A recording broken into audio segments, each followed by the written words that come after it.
Hey y'all, welcome back to another episode of Let's Cry Together, where you're not required to cry, but if you want to, you definitely don't have to do it alone.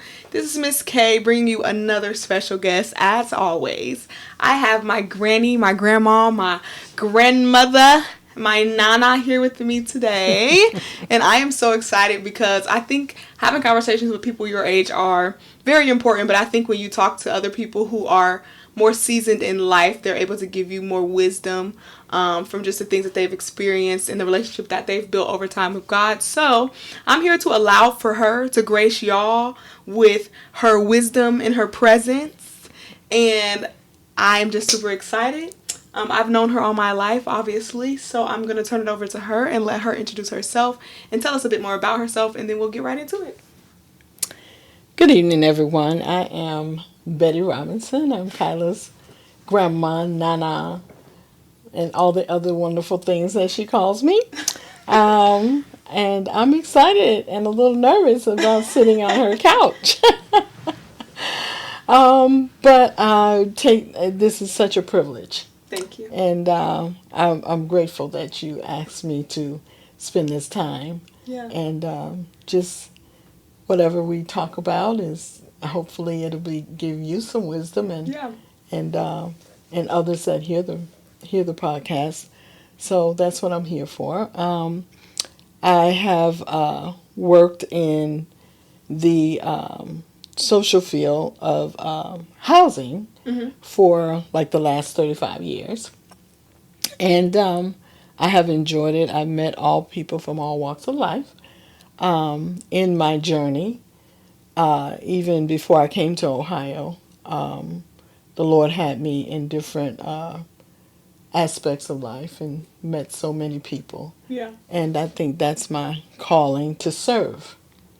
And I'm just excited, about this journey that I've been on, and with the ups and the downs. And looking back, I don't think I would take anything for the journey because it brought me to where I am today. Yeah.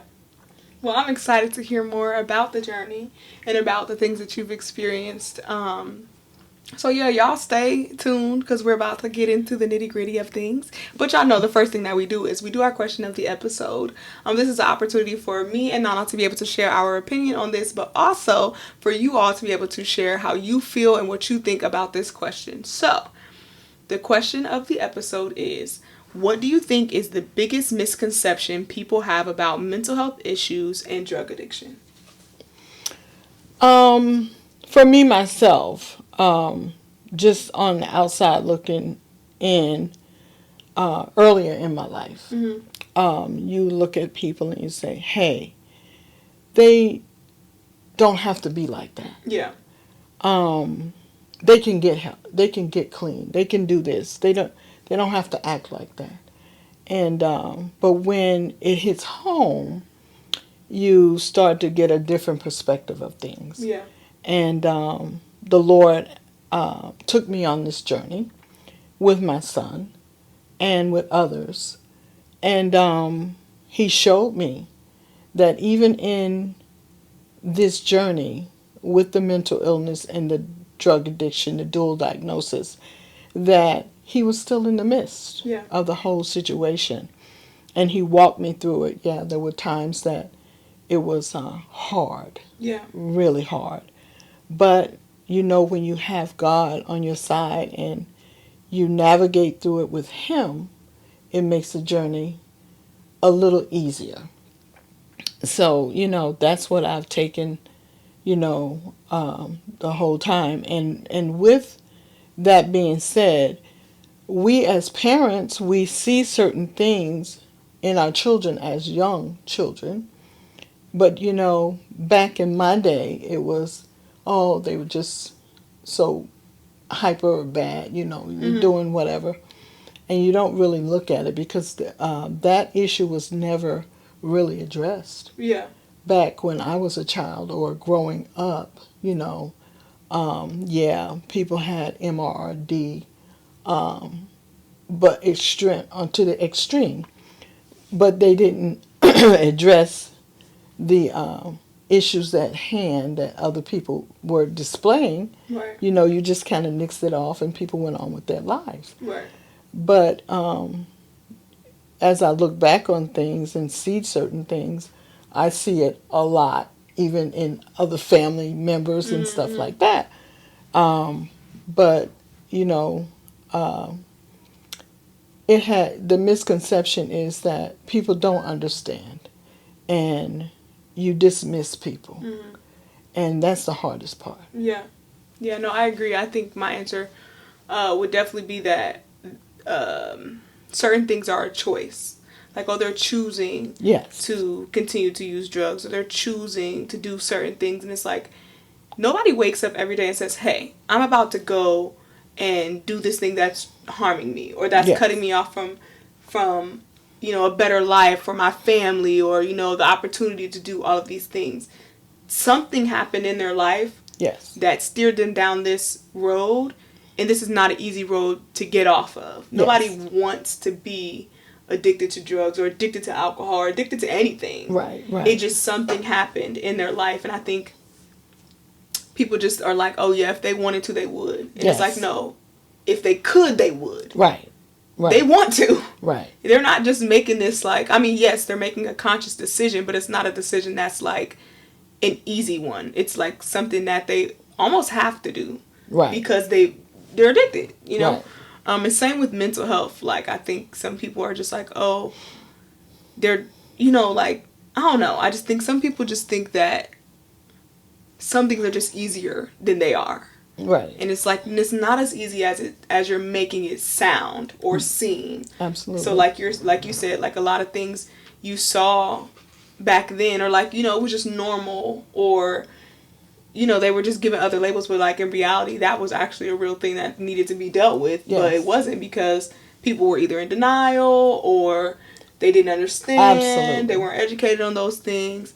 And I think that comes into play of like when people be saying like, don't give homeless people money because they're going to use it on drugs, like, or they could just be using it on something else. Right. So yeah, but I think that misconception of like, this is somebody's choice, they're choosing to be this way, when that's not necessarily the case. Right. I don't think that's ever really the case. I think people made a choice to do something, or something happened to them, and now they are just a part of this thing. Right. So yeah, that's what I think. Or sometimes, even just looking back on situations that happen, like you see the behavior and you think, oh, this is a choice that you're making, and you're just being bad, and you're being rebellious, and then you come with the discipline, and it's hard discipline. And now that I look back on different things that happened, it saddens me. But I was young, and I didn't know.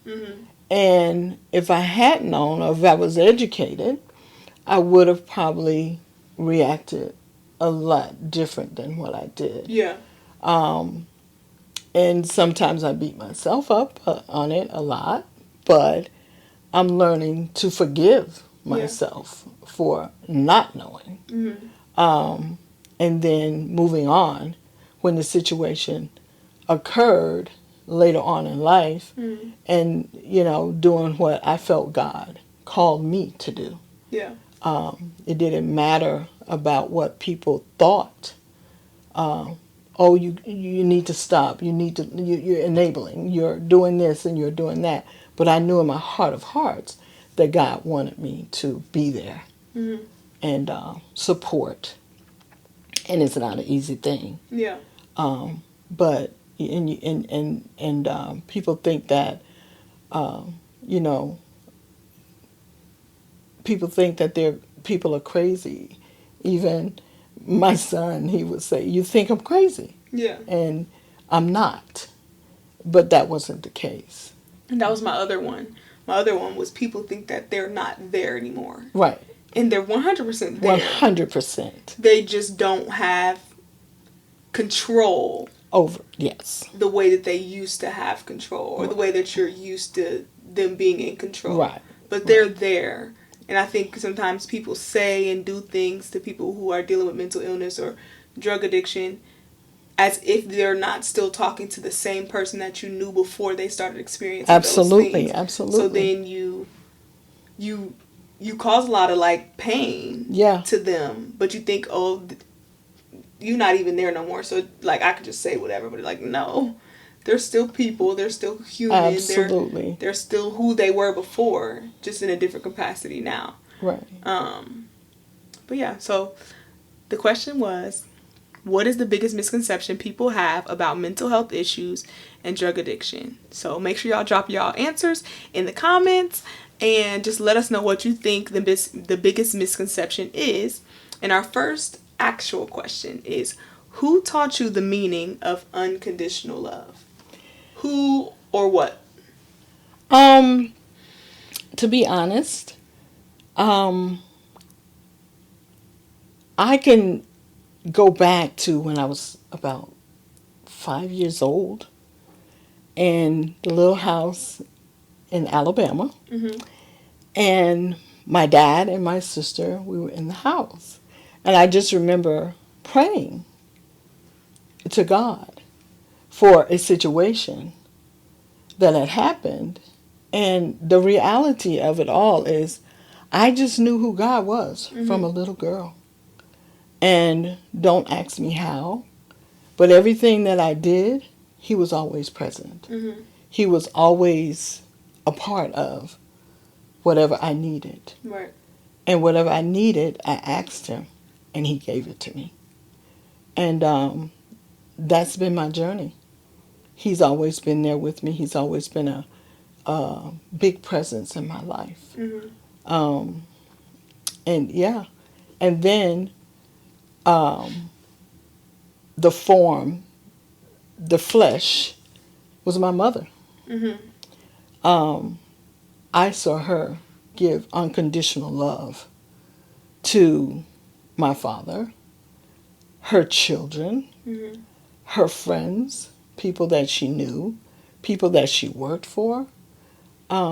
She was just such a strong woman, a little short woman with so much strength. Yeah. And power and discipline, because she was definitely the disciplinarian of the two. Mm-hmm. My dad was the force, that presence, that fear, but she was the disciplinarian. Mm-hmm. So yeah, that's where that unconditional love, and my grandfather, her father, my grandparents on both sides. Mm-hmm. I just saw, but my mom, that unconditional love. What would you say unconditional love feels like? What it feels like? Unconditional love for me is when a person doesn't really deserve that love, but you love anyway. Mm-hmm. And you forgive.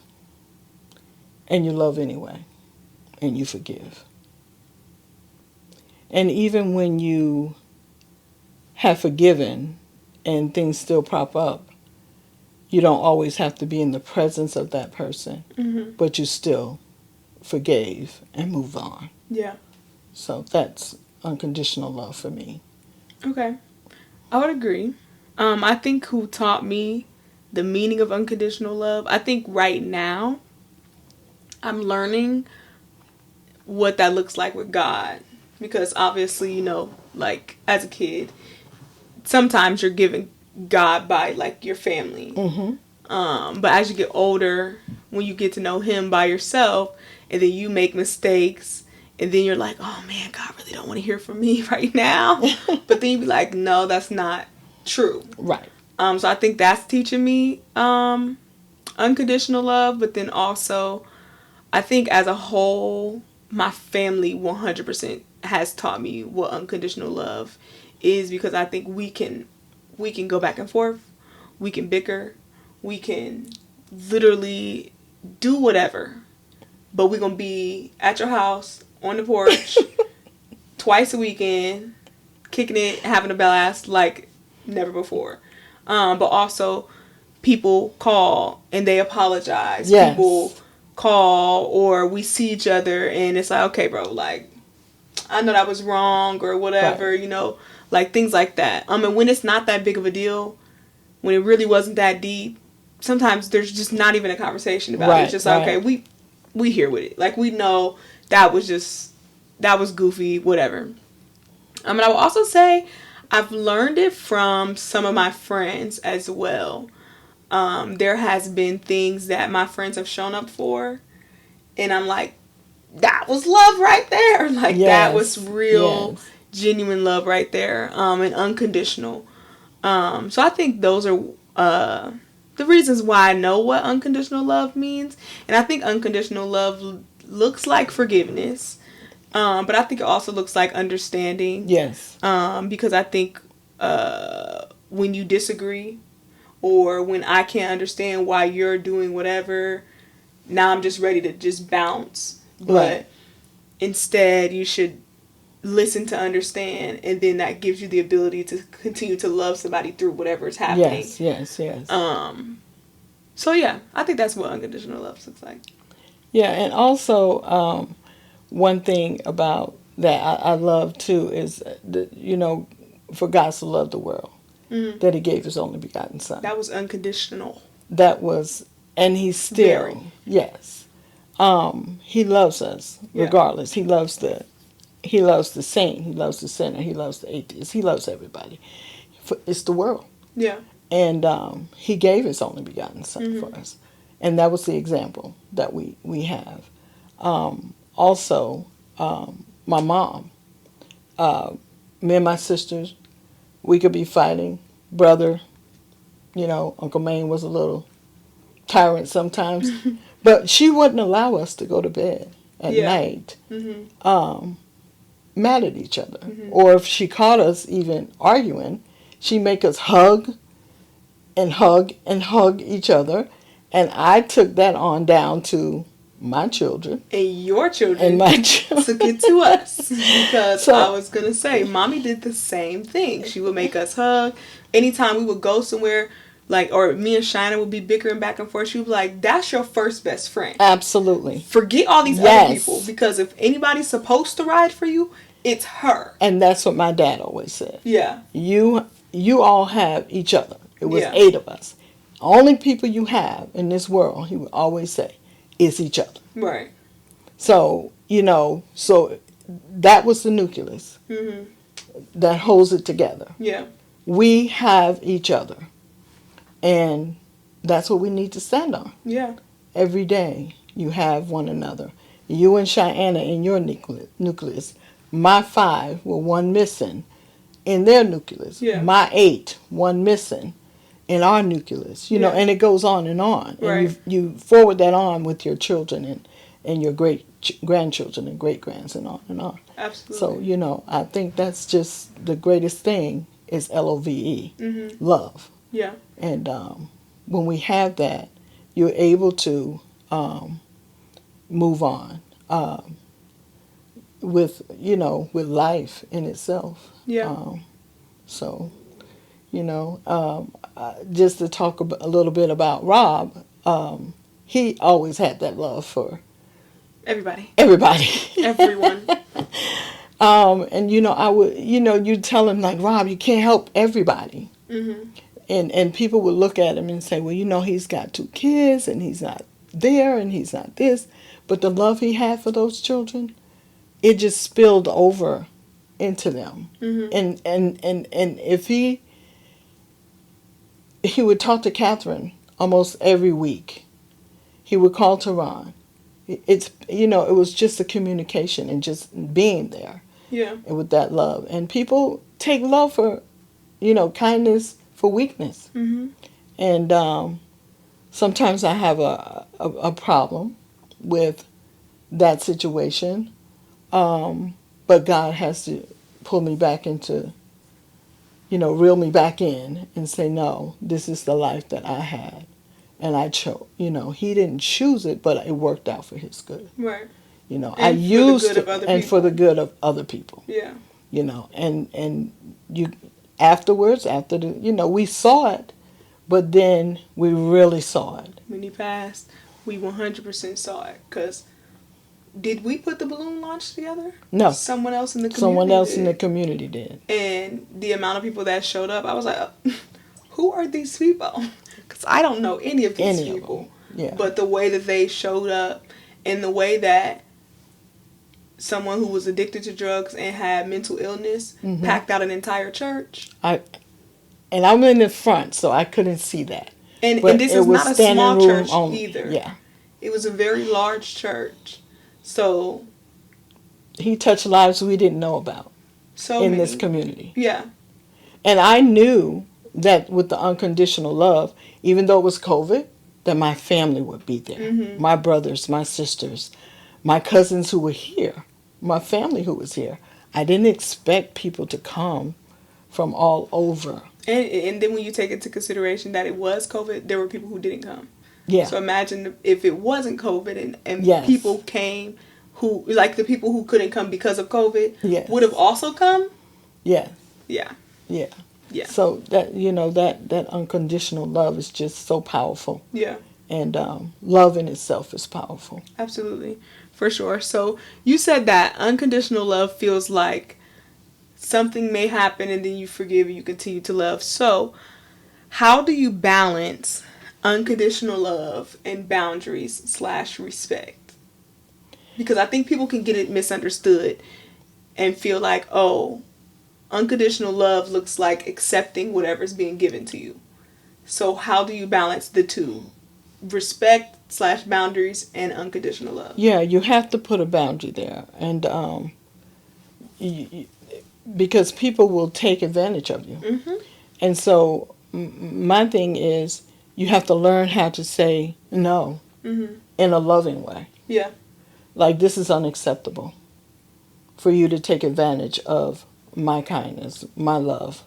Don't take it for weakness. Yeah. Because there's a lot of strength here. And I have learned to do that over the years. There were situations that I was in that I allowed people to take advantage of me. Mm-hmm. But I still had God showing me what love truly is. Yeah. Love is not backbiting. It's not putting anybody down. It's love. Mm-hmm. And when he showed me this, he took me away from a lot. He himself severed the cords with certain people that I was with over the years. And it was nothing that I did. He did it himself. Because he said, when he does something, he does it well. Mm-hmm.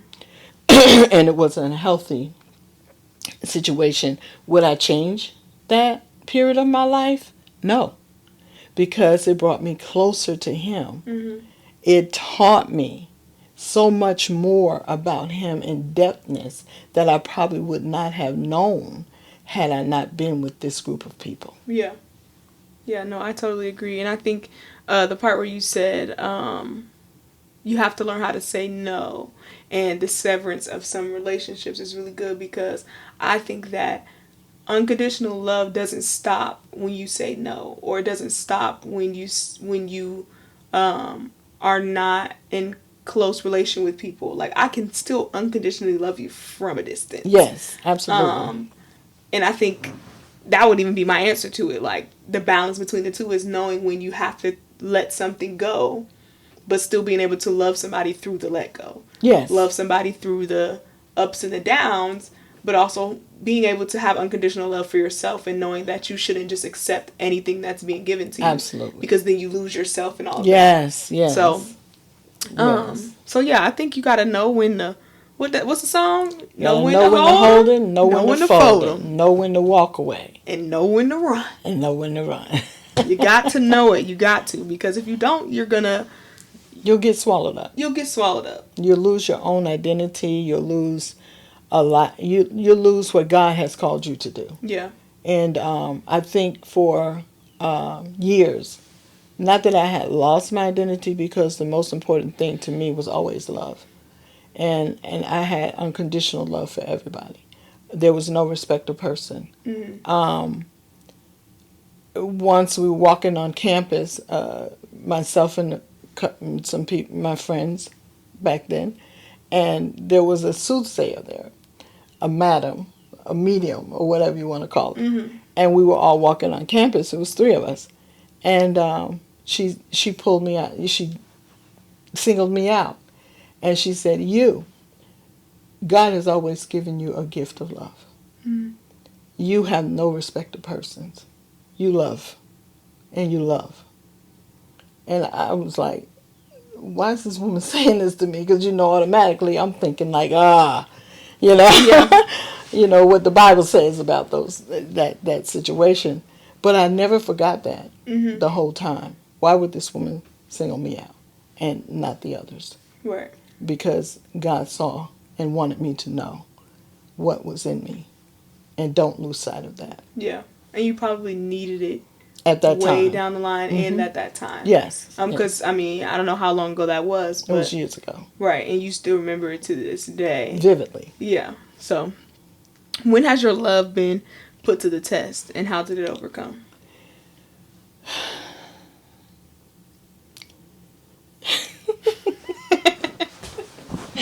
That's a hard question. That's a very hard question, I know. I don't even know if I have an answer to that one. It's not even, or maybe you could even say, like, how has your ability to love unconditionally or just in general been put to the test? And how did you figure out how to continue to do that? In situations that I have been in, with down through the years, just with so-called friends and being challenged and misunderstood in marriage, relationship, and being able to move on from that. I remember a situation where I was actually in a situation and this friend so that I thought was my friend, but and I had been with them for a long time, and no pun, because even though the Lord separated us or whatever, there was no animosity. There was not on my part, right? Because I love regardless. And I remember something being said to me that hurt me to my heart. And I left my workplace, got in my car, and I drove to my friend. And the Lord spoke to me.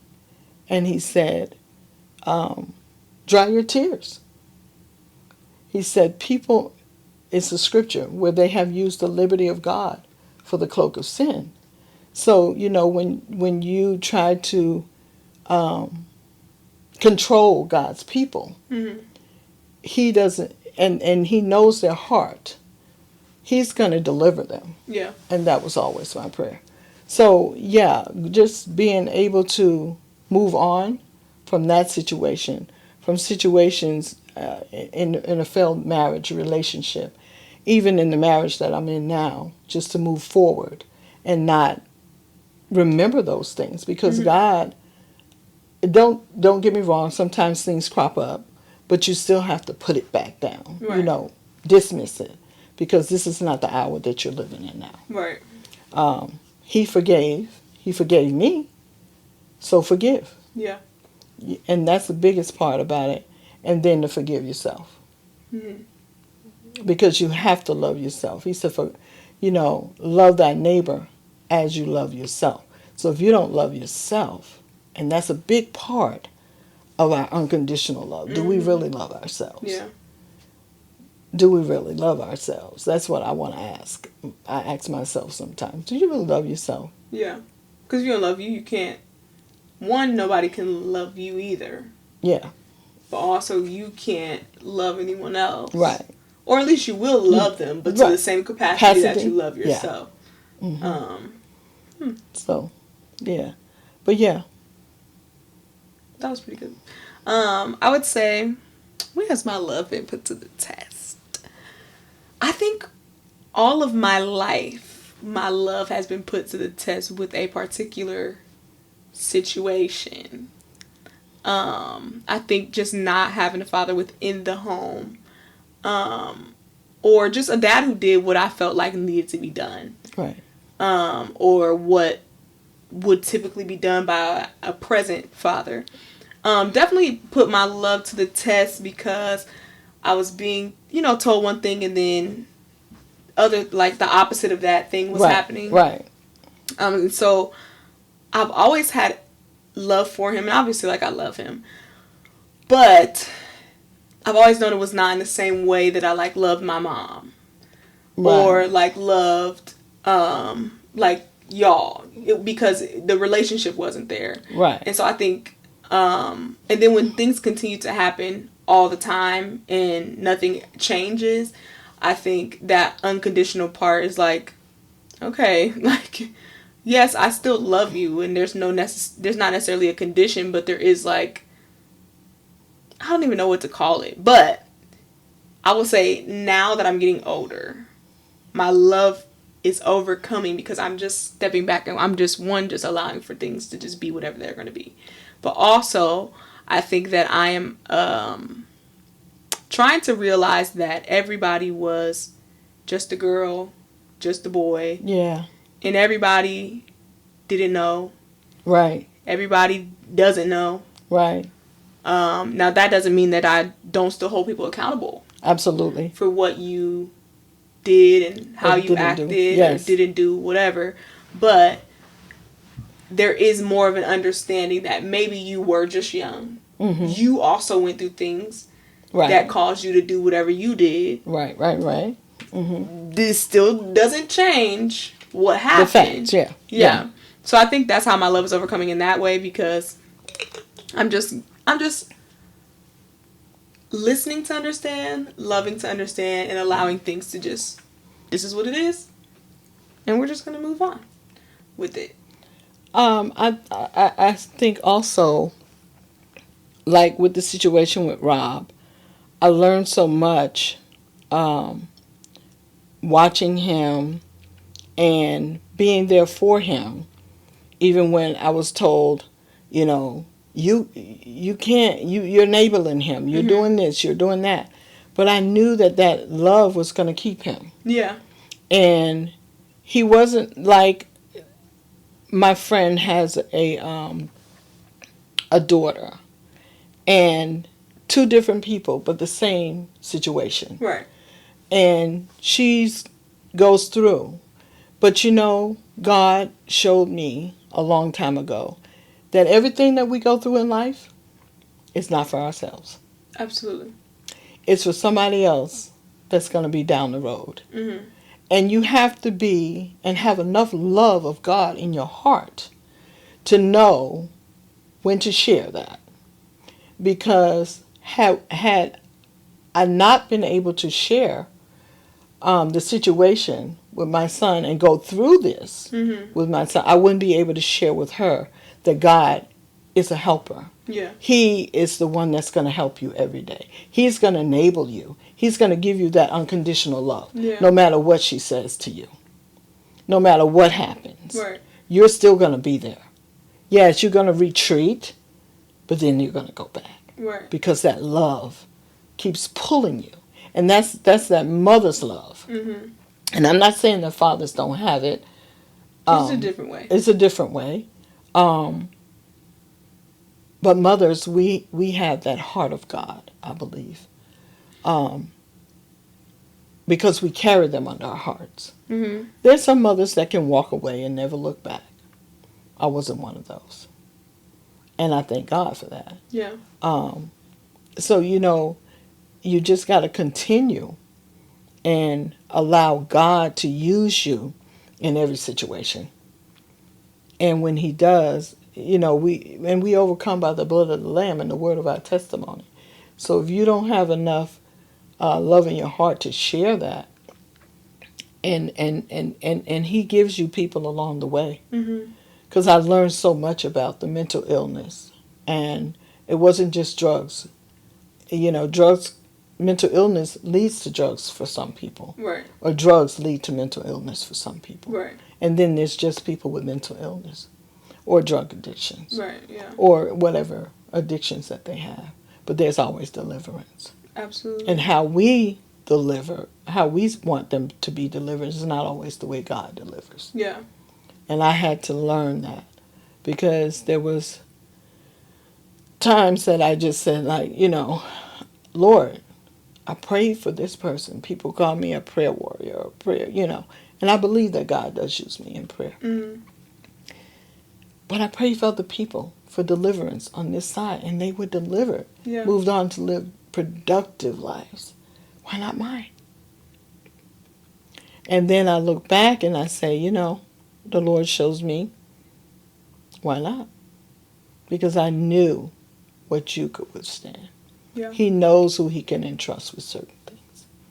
And that's how I believe, and that's where that unconditional love comes from, so. And even in just dealing with, the death of a son, a brother, a sibling, friends, you just embrace that. And the love lives on. Yeah. That's the unconditional love. Mm-hmm. Like you feel it every day. Yeah. That unconditional love. Absolutely. And it flows on to our little ones. Mm-hmm. So. Yeah. So you talked about how, like, your friend, sometimes, like, her daughter may say things or do things, and then she needs to, like, retreat, but she needs to return. And so how was that, like, navigating loving someone who did experience, like, mental health issues or drug addiction, in those moments where things were said or things were done or things were saw? How did you navigate continuing to love in those moments? Because I knew that it was far from his heart. Mm-hmm. I knew that something was driving him. Mm-hmm. One thing about Rob, he was not a disrespectful person. He never, ever disrespected me in the whole situation. Now, he may have been mad at some other people, or he might have been mad at me for different things, Mm-hmm. like taking him to the hospital or whatever. But he would soon get over it and realize that, hey, I need this. Yeah. So it was hard to see him in that capacity when he was like that. But I knew that he had a reality. Mm-hmm. And one thing I can say is that God kept him with the reality. The family was instilled in him. And that love for the family was instilled in him. Yeah. So he didn't shy away from the family. So when he was in an episode, he always reverted back to and called on different ones. His grandfather, his grandmother, his uncle, his family. Yeah. So he held on to that reality. And so he was never, ever not there. Yeah. It was hard because I wanted him to be delivered. I wanted him to, quote unquote, be normal. Mm-hmm. But what was the normal? Right. His normal was getting up in the morning, taking his medicine, and he had to come to that point in his life where if he couldn't get me, he would call you. Yeah. He would call whoever. Hey, I'm taking my medicine. Yeah. And this was, his norm. And he was an ever-present person in our lives. It didn't matter if he had just got out of the hospital and we were going to New York. He was in that car. Mm-hmm. He was going to see his grandmother. He was going to see his grandfather. He was going to see his family because he knew he was loved unconditionally. Mm-hmm. That's one thing. He knew that the family, his grandmother, his grandfather, his sisters, his brothers, his aunts, his uncles, his cousins, they embraced him regardless of how.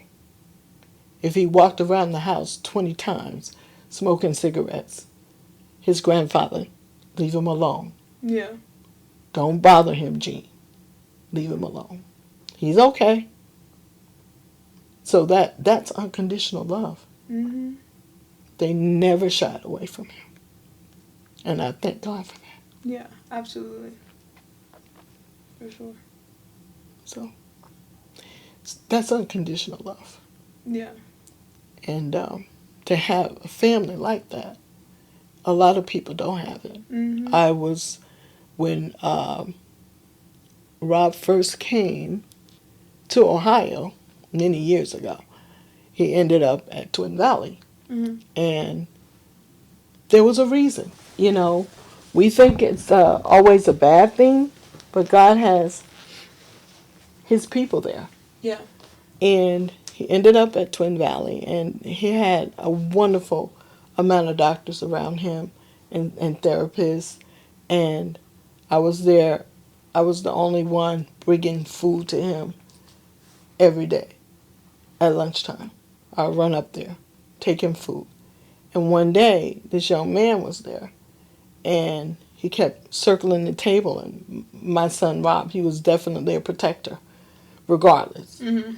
And he was very alert, and he's looking around, and he's like, and then the young man came over, and he was like, man, that's my mom.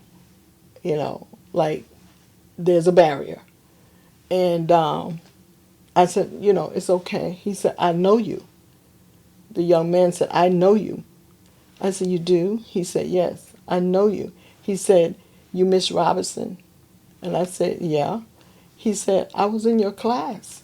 Mm-hmm. He said, and then his mom walked in, and she knew who I was, and and there was a situation, so I was able to help him with that situation. Right, yeah. So God always has, it seemed like a bad thing for him being there, just coming to Ohio. But he put y'all in a position to help somebody else. To help somebody else. So see, he still was a helper. Yeah. And then God allowed me to bring food to him, and also allowed me to bring food for the other people that did not have food. Yeah. And that never happens. I remember. You remember that? Some of that stuff. Yeah. You cooking and us going down there. Taking the food. Mm-hmm. All that. I remember all of that. And I think because I was so young, I think how I navigated loving someone who dealt with those things was a lot different from you. Yeah. So I think, obviously as a kid, there were just some things where I was like, oh, okay, whatever. But then also, I think, back to the conversation that we had yesterday during Bible study when we were talking about, like, in order to get closer to God, you have to know God's characteristics. Yes. What is God going to do? Because if somebody else comes and talks to you, you know this is not like God. Right. So I know that's not God talking to me. And I think with Uncle Rob, unintentionally, you had to do the same thing. Because there was a situation where he picked us all up, and he said things that kind of scared us all, and we were kind of like, I don't know.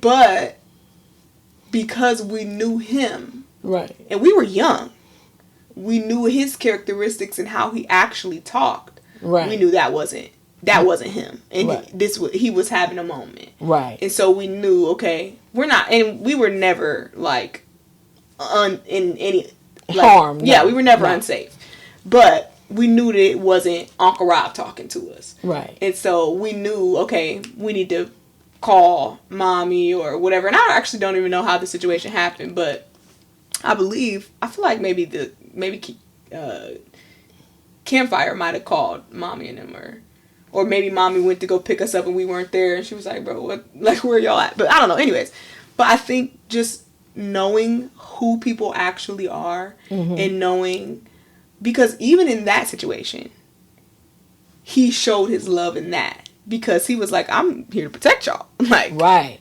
I'm here to make sure that y'all are good. And I mean, there were other things that were said that kind of tipped us off, like, okay, this is not like typical conversation, right. Like he's got from him. Yeah.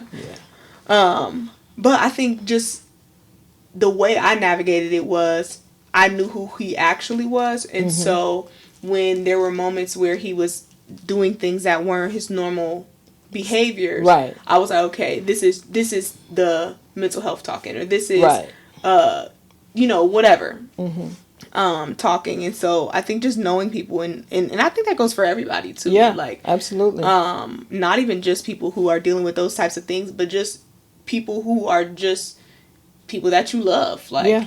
sometimes people do and say things that are just out of their character, and I think just knowing them enough to just want to gain understanding and be like, okay, and try to navigate through those situations allows for you to continue to love people unconditionally. Yeah. And you also said that you prayed for other people, Yes, to be delivered from some of the same things that he was going through. yes. And God did that. So how did you keep yourself and your relationship with God healthy, even though God didn't answer the prayers that you thought should have been answered? Whether that's deliverance from the things he was experiencing, or the fact that obviously nobody wanted him to pass away. So how did you keep that line of connection between you and God and yourself healthy through all that? Um, there were times that I never was angry with God. Mm-hmm. I knew that sometimes we're in God's divine and perfect will, Mm-hmm. and we're in His permissive will. And in that situation with my son, I would just cry out to God because I didn't know anything else. Yeah. I didn't know anything else or anybody else. I didn't know anybody else to confide in. And so, God Himself has always revealed Himself to me. There was a situation where He ended up in jail, and I was so filled with fear. And God told me He didn't give me a spirit of fear, but that of love, power, and a sound mind. And the Lord deals with me in dreams. And so when that happened, He took me in a dream. And in the dream, I was at a picnic at this facility with my son. And He took my hands and said, "Mommy, don't worry about me. I'm going to be all right." Mm-hmm. And from that day to this one, I didn't worry about him. Was I sad? Yes. Yeah. But God protected him and kept him. And, through every situation. Did I understand all the things that I went through in life? No. But when I had one present help, and that was God. Yeah. And I believe that this came from my mother's womb. Because all I know is God. Mm-hmm. All I know is Jesus Christ and Him crucified from the time I can remember. And I think that it comes from our ancestors. It comes from the anointing that God puts on our lives and our families. Yeah. It's a scripture where it says, "As for me and my house, We shall serve the Lord." serve Him. And I believe that my ancestors prayed those prayers. Mm-hmm. How far back? Maybe Adam. I don't know. But I know that mantle was thrown onto me. Mm-hmm. I would pray and watch over my brothers and sisters. That was the prayers. I mean, that was the unconditional love. Nobody was going to hurt them. Yeah. I had to watch over them. I had to be there. I had to stay up at night. I had to pray. I had to watch over them. Yeah. And that carried on to my children. I was, they said I was like a Gestapo, which I probably was. Very strict. Because I didn't want them to experience some things that I had experienced. Yeah. But I experienced those things because I was rebellious as well. It wasn't because anything went on in my life, Right. but because I was rebellious and I wanted to do what I wanted to do in my flesh. Yeah. And God allowed me, but you suffer the consequences. Yeah. Like we were reading about Solomon and the commandments that God showed, the statutes that God told him.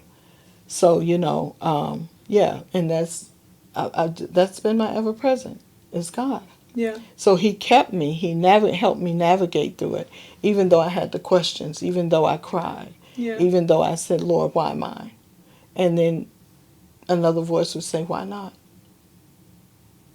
He gave his only begotten son. And it wasn't that I was giving mine up, because he belonged to God. Right. And he kept him. And one prayer that I prayed when I had Cherie and Robert and JJ is that, Lord, let me live long enough to see my children grown and able to take care of themselves. And he did. Taking Rob, him going home to be with the Lord, however way it went. So just even in that, I questioned him. I was so devastated. I mean, the hurt was just so profound. Yeah. And that love goes beyond the grave. I know that beyond a shadow of a doubt that God gave me that love. And just, and I still sometimes question. It's not, he said, be angry, but sin not. So you can be angry, but you don't sin. Yeah. And that's just good. Questioning God. Yeah. Who else am I going to ask? I can't ask Kyla. Because I don't got the answers. You don't have the answers for me. And I think when people talk to, like, younger people, I think they need to be more clear. Because I think as a kid, I grew up thinking, like, I can't ask no questions. Like, oh, you're not supposed to question God. But, like, questioning God is like questioning God. Absolutely. But then there's asking God questions. Mm-hmm. And that is okay to ask questions. But also, I think we also make some of these, like, in the field that I'm in, I tell kids all the time, you can be angry. You're allowed to cry. You're allowed to do whatever you feel, however you need to feel. Yeah. But your choices cannot be harmful to yourself or to anyone else. Yes. So I'm not telling you can't feel angry. I'm not telling you can't feel sad. I'm just telling you that just because you feel that way doesn't mean that now you get to make a choice that's not a good choice. Right. And I think people don't say that when they say things about God, because they don't, I don't know, that's just not a conversation that's often had. Right. Like, God knows that you're a person and you're a human. He gave you all of those emotions. He gave you all of these ways to feel, and that's fine. Mm-hmm. Just don't act the fool when you feel those ways. Mm-hmm. And I think that's really good to, like, point out, because I think people think, oh, I'm not supposed to be angry. It's fine to be angry. Yeah, and even from a little girl, I would pray and ask God to do something that wasn't right, and then in the next breath I said, Lord, God, don't do that. Yeah. I love him. Yeah. I don't want you to do that. Yeah. And he understood the child like mine. Yeah. And, once we know and have that love in our hearts for him, and he knows everybody's heart. Mm-hmm. And I always felt like I had a heart after God, because he was first and foremost in my life. Mm-hmm. That's all I can remember. And I always loved the things of God. Now, and I loved God's people, but as I grew up, I saw things that I didn't like about God's people. Yeah. So I don't particularly, I do embrace, but it has to be God. Mm-hmm. But him, yes. And Lord, why? Why? Why did why did you take my brother? Yeah. He left 4 beautiful children and a beautiful wife. He was a good guy. He was the best. So why? Yeah. Not that I could. Don't tell me I can't ask him. Yeah. I mean, I get the answer right away. Yeah. But down the line, yeah. or at all. You know, there's an old song that says, by and by, we'll understand it all, by and by. You know, when we get home, we'll understand it. Yeah. So, yeah, I saw my mother heart break at the death of my brother. And it was suddenly. So, you know, and I saw her when her brother passed. Yeah. And how devastated she was. And you know, so you learn, like, okay, Lord, why? Yeah. You know, why did you do this? And in the prayer, okay, I prayed, and I asked you to do this. I asked you to do that, and to me, okay, you didn't do it like I asked you to, but it wasn't supposed to be done like that. And that's that unconditional love too. Yeah. So, you know, I think a lot of people have a misconception and they put God in a box. Mm-hmm. And we need to take him out of that box. Yeah. Because he's not in a box. Mm-hmm. He's my best friend. He's my all in all. When nobody's there for me, he's there. Yeah.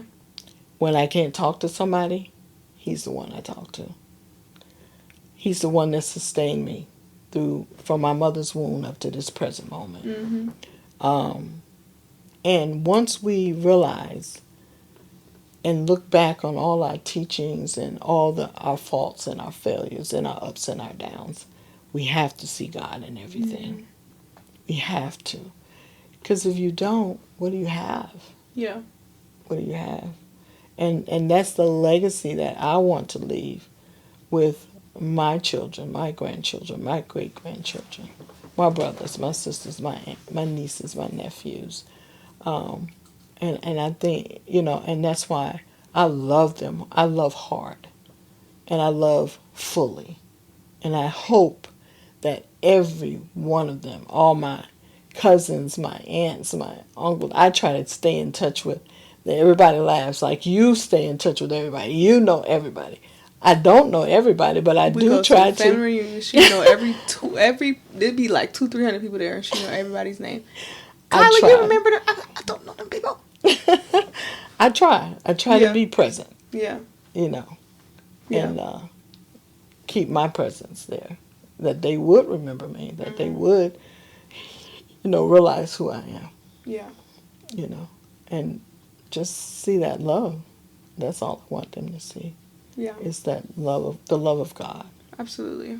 For sure. I agree. That's what I be trying to do. Just love people the best I can. Even if I don't do it the most amazing way. Just like knowing that I tried. Or they know that I tried. Yes. Because I don't think that anything is perfect. And so, obviously, like, you're going to fall short in loving other people. Mm-hmm. But the fact that I'm even trying to do it says a lot. You Absolutely. know? And that not even just for me, but just people who are genuinely out here trying to love people and, you know, put their best foot forward. Yeah. I think that says a lot. But that was my last question. So do you have any questions at all that you wanted to ask? So you touched on a couple of things about what you saw growing up. So my question to you is, how did you see me as a loving figure in your life growing up? Towards me or towards you, towards family, towards people that God has brought in our lives? Yeah, I would say I've always saw you as like the glue of things. Even when there were moments where like things happen for everyone, I have always seen you like keep things together. And you know how you said like you felt like the mantle was like passed down if you like just know who God was. I feel like that was passed down to me because one of the things I'm going to do is I'm going to make sure that we all get together. I'm going to call, I'm going to text, I'm going to invite, I'm going to do all of these things. But I feel like I've always watched, and I think a lot of our family members do it as well. Yes, like, I think, I hope he does it. I think mommy does it. Whatever the case may be. But I don't know. I just feel like I've always seen you as, grandma's like the matriarch of our family as a whole. Mm-hmm. But like our set of family, you were like the matriarch. Like what you said went. And not necessarily even in a bad way, but like, hey, y'all got to get this right. Like, y'all got to get this together. Yeah. You're not about to continue to be going back and forth for y'all beefing. Y'all ain't talked in a week. Y'all ain't talked. No, we're not doing that. Yeah. You know, like, I feel like you always made sure, like, things were together. And one other thing, and even till this day, I don't know how you do certain things, but I say you are, like, the richest person in the world. But in my heart, I know that you are just making stuff happen. Oh, you need this? Okay, bet. Even if it's hindering you, you have always been very okay. So in 1 Corinthians, it says 3 things last forever: hope, faith, love. Yes, and the greatest. And love is the greatest. But in another version of the Bible, it says charity. Yes. So then I looked up the word charity, mm-hmm. and charity means sacrificial love. Ooh. And that's how I see you. Praise God. It's always been willing to sacrifice, selfless. It didn't matter how it affected you in the end. Which, do I agree that you should always move that way? No. But it says a lot about your heart and who you are. And so that's how I've always seen. And a lot of that comes from my ancestors. Mm-hmm. My mom, her sisters. And how they showed so much love for each other. Yeah. My dad's sisters mm-hmm. and brothers. My dad and his brother. Yeah. They may argue today, but that tomorrow, nobody's going to mess with kid. Yeah. Nobody's going to mess with most. Yeah. And I think you passed that down to, like, I would say the same thing about my mom. I would say that a lot about a lot of family members, but my mom, anything you ask of that woman, she's going to give it. Yes. And I'm just like, girl, like, oh my gosh. But also I feel like, I don't think I'm as good at it as you all are. But I think that you have just continued to pass it down from generation to generation. Yes, absolutely. So yeah. Yeah, because even when I came here, I didn't want to bother Auntie Gert and Aunt Janie. So I actually moved to Columbus, away from them. Yeah. But we were still down here every weekend. Mm-hmm. And, just them embracing us. Mm-hmm. And I knew those are my mom's sisters. And I grew up with Aunt Janie and knew Aunt Gert because she came every year to see us. Uncle Bill and Aunt Gert and Bill and Chester. And they came every year to New York to see us and make themselves known. So I think that's just a part of our heritage, our lineage, and it's embedded my within dad, the family. And my the dad's brains sisters, his brothers, they came to see us. They made sure, my mom and dad made sure that we knew our grandparents. Yeah, and even I knew my great grandparents, my great grandma, and my great grandpa, on both sides. I knew them. So and that's such a privilege. Yeah. So, that love just trickles on down. It just trickles on down. Yeah. And it's needed. It's very needed. Yeah, it is. It's very, very needed. And sometimes I know that my instructions can be a little much with the younger ones, but I'm just, it's just, but they know that love is there. Yeah. They know they can take advantage as much as they want. I'm going to Menards with Nana. Like, y'all not going to keep using my grandmother. As much as they want. So, but, God is love. Yeah, absolutely. And no matter what, when you have that in your heart, people may hurt it, but it's so much there that you're able to forgive. Yeah, for sure. For sure. So if you were talking to the world right now and you could tell them anything, kind of just to sum up like our conversation, what would you say? Unconditional love. Love. And love unconditionally. Family members. Love one another. I just spoke to my aunt. She's 92 years old. And we were talking. And she said, life is too short. And I said, Auntie Gert, at 92, it's still too short. Mm-hmm. She said, it sure is, baby. So just love. Love, love, love. So there's no regrets. There's, and the one person that's love is Jesus. I mean, it's God. God. Yeah. And that's what we need to have in our lives. And if you don't have that, get to know who he is. Yeah. And the way you get to know him is through his word and experiences in life. Yeah. And don't let the experiences, even though, they may be bad, it's not bad. It's all things work together for good for those that love God. Yeah. That are called according to his purpose. Absolutely. The most important thing is that you love him. And he'll bring you through. Every single time. For sure. I love that you just said what Auntie Gert said, like, even at 92, life is still too short. Like, that puts things so much into perspective. But what I would say to the world is love people despite their thing. Mm-hmm.